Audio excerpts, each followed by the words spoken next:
Təlimlər çox vaxt insanlara sürətli nəticə vəd edir. Sürətli nəticə nə qədər realdır təlimdə? Bir dənə söz var, sürətli qalxan tez düşür. Məncə təlimin məqsədi sürətli nəticə vermək deyil də, daha tez əl çatmağına gətirib çıxartmaqdır. Niyə? Sən bugün marketinq haqqında ümumi məlumat əldə etmək istəyirsən, gedib 4 il bakalavr oxumaq əvəzinə, aylarla videoya baxmaq əvəzinə və yaxud marketinq ali təhsilində 4 il bakalavr, 2 il master və PhD, 7-8 il vaxt itirmək istəmirsən də, mənə lazımdır ki, ümumi məlumatlanmaq istəyirəm. Gedirsən 4 aylıq bir bootcamp-a, sənə marketinqin total lazım olan şeylərini hər bölmə üzrə məlumatlandırırlar.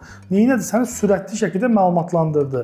Amma bu sənə demədi ki, 4 aya mən sənə 10 illik təcrübədəki bir adamın çatdığı nəticəni verəcəm. Yəni, mən heç bir kurs vəd edirəm ki, 4 aydan sonra sən 10.000 manat qazanacaqsan. Bu absurddur. Mən sənə sadəcə 4 aya məlumatlandırıram. O topladığın məlumatı necə praktikaya tökəcəksən, necə nəticə göstərəcəksən, səndən asılıdır, məndən asılı deyil. Yəni, mənim 100 dənə tələbəm var. Hər tələbəm eyni nəticəni göstərmir ki, amma hamısı eyni şeyi öyrətmişəm.